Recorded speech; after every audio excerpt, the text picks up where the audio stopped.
Hello दोस्तों, आप सभी का स्वागत है आपके अपने चैनल बी के स्टडी पॉइंट में। आज मैं हिंदी का एक फिर से वीडियो लेकर आया हूं जिसमें कुछ प्रश्नों पे चर्चा की जाएगी। तो आइए शुरू करते हैं आप लोगों का समय न लेते हुए। क्वेश्चन नंबर 42, 41 क्वेश्चन तक मैं अगले 3 वीडियो में देख चुका हूं और ये 42 नंबर क्वेश्चन है। तो आइए शुरू करते हैं। समूहवाचक संज्ञा है, तो समूहवाचक संज्ञा कलेक्टिव नाउन, ये अंगूर जो है इसमें ऑप्शन है गुलाब, पौधे और चावल। तो अंगूर, कभी भी अंगूर के बारे में चर्चा करते हैं तो अंगूर के बारे में, बंच के बारे में चर्चा करते हैं, झुंड के बारे में चर्चा करते हैं, इसलिए अंगूर समूहवाचक संज्ञा के अंतर्गत आता है। आइए क्वेश्चन नंबर देखते हैं 43 में हम लोगों को पहचानना है कि व्यक्तिवाचक संज्ञा, भाववाचक संज्ञा और जातिवाचक संज्ञा तीनों के बारे में एक ऑप्शन दी गई है, उसमें हम चर्चा कर देखते हैं। आइए, दैनिक जागरण, धुलाई और तूफान।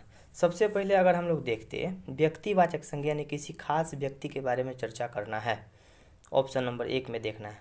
तो दैनिक जागरण किसी खास पेपर का नाम है। अगर यहाँ पे न्यूज़पेपर दिया रहता तो न्यूज़पेपर क्या है, एक प्रकार का पूरा जाति है न्यूज़पेपर का, लेकिन स्पेशल प्रॉपर की चर्चा की गई है व्यक्तिवाचक के लिए, तो दैनिक जागरण एक प्रॉपर न्यूज़पेपर का नाम है। भाववाचक, तो धुलाई भाववाचक संज्ञा है, और तूफान, तो तूफान जातिवाचक संज्ञा है। तूफान का अलग अलग नाम दिया जाता तो ये व्यक्तिवाचक संज्ञा हो जाता है, इसलिए इसका ऑप्शन ए सही हो जाएगा। आइए क्वेश्चन नंबर देखते हैं 44। आकारांत व आकारांत संज्ञा, यानी कि आकारांत संज्ञा जो अ से शुरू होती है उसे आकारांत बोला जाता है। यह पुल्लिंग संज्ञाएं होती हैं। आकारांत संज्ञा हमेशा पुल्लिंग होती है। संस्कृत में आकारांत शब्द, तो संस्कृत में आकारांत शब्द जो आ से शुरू होगी उसको आकारांत बोला जाता है, और संस्कृत के आकारांत शब्द स्त्रीलिंग में प्रयोग की जाती है। क्वेश्चन नंबर देखते हैं 46। ये रमेश यहाँ आओ, एक वाक्य दिया गया है, उसमें कारक के बारे में पूछा जा रहा है। तो मैं आपको बता दूं कि कारक के 8 भेद होते हैं। कौन कौन से, तो कर्ता, कर्म, करण, संप्रदान, आपादान, अधिकरण, संबंध और संबोधन। उसके साथ कुछ कुछ कारक चिन्ह लगे होते हैं, उसी चिन्ह के अनुसार हम लोगों को पता करना होता है।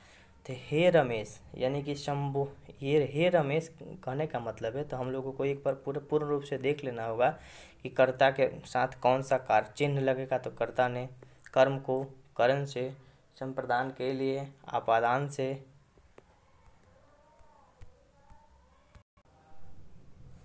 चलिए आइए देखते हैं। ये जो कर्ता का जो 8 भेद होता है उसके लिए एक पीक हम लेके आए हुए हैं, इसको के ऊपर चर्चा कर देते हैं। कर्ता ने कर्म को करण से, संप्रदान के लिए आपादान से, अधिकरण में पेपर, संबंध काके की नाने नी, और संबोधन हे भो अरे। अब इसी के अनुसार जो कारक चिन्ह लगा है उसी के अनुसार हम लोगों को पता करना होता है कि किसके साथ कौन सा चिन्ह लगा होगा, और उसके अनुसार हम लोग उसको पहचान पाएंगे।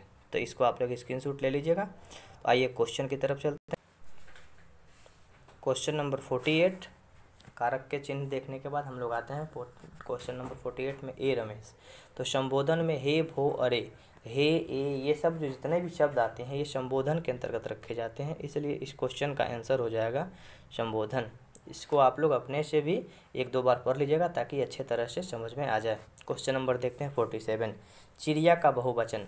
तो चिड़िया का बहुवचन जो होता है ये हम लोगों को होता है चिड़िया, यानी कि शब्द पे ध्यान रखिएगा, जो सिंबल दिया हुआ है इस पे एकदम ध्यान रखिएगा। चिड़ियों नहीं होते हैं, चिड़ियाओं नहीं होते हैं, चिड़िया लिखा जाता है। आइए क्वेश्चन नंबर देखते हैं हम लोग 48। दही शब्द है, तो दही कौन सा शब्द है, स्त्रीलिंग है या पुल्लिंग है। तो आइए कुछ एग्जाम्पल के तौर पे देख लेते हैं। क्या कहा जाता है कि दही खट्टा है, यानी कि खट्टा है, तो यानी कि दही पुल्लिंग के अंतर्गत दही को रखा गया है।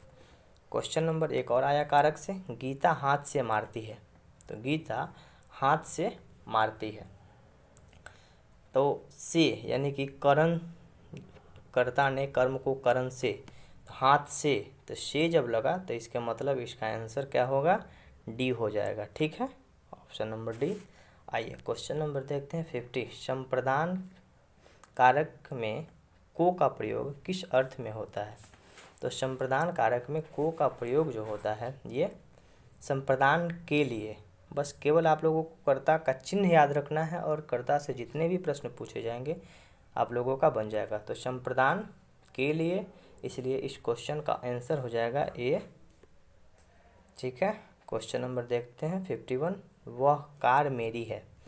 इस वाक्य में कौन सा कारक है? वह कार जो है ये मेरी है, यानी कि क्या है, वह कार मेरी है।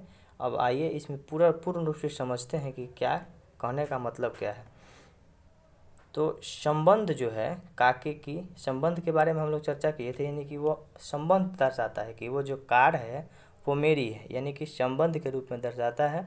इसलिए इसका आंसर जो हो जाएगा संबंध कारक के रूप में हो जाएगा। क्वेश्चन नंबर देखते हैं 52। क्रिया के कार्य का फल जिस पर पड़ता है वह कारक कहलाता है। कहने का मतलब है कि क्रिया का फल जिसके ऊपर पड़ता है उसको क्या कहा जाता है। सबसे पहले तो इसको हम लोग आंसर देख लेते हैं, कर्म कहते हैं। अब आइए एक एग्जाम्पल के तौर पे समझते हैं। जैसे राम आम खाता है, तो राम जो है आम को खाता है, यानी कि क्रिया जो है किसके ऊपर पड़ता है? आम के ऊपर पड़ता है। तो कर्म जो होगा वो, चलिए क्वेश्चन नंबर देखते हैं 53। कारक चिन्ह को कहा जाता है। तो कारक चिन्ह जो होता है ये परसर्ग के रूप में इसको कहा जाता है। या इसको याद रखने का चीज़ है, ठीक है, इसमें कोई लॉजिक नहीं है, इसको आराम से याद रखिए। कारक चिन्हों को कहा जाता है तो परसर्ग के रूप में इसको संयोजित किया जाता है। क्वेश्चन नंबर, तोता डाली पर बैठा है, इस वाक्य में कौन सा कारक होगा? तो कारक का 8वां भेद को बार बार रिवीजन करिए ताकि अब अगर कारक से प्रश्न पूछे जाएं तो उसको आसानी से सॉल्यूशन हम लोग कर पाएँ। तो तोता डाली पर बैठा है, पर अधिकरण में पर यानी कि क्या है? तो इस क्वेश्चन का आंसर जो हो जाएगा अधिकरण। चलिए क्वेश्चन नंबर हम लोग अब इस सीरीज का लास्ट क्वेश्चन देखते हैं। सदा एक वचन में प्रयुक्त होने वाला शब्द।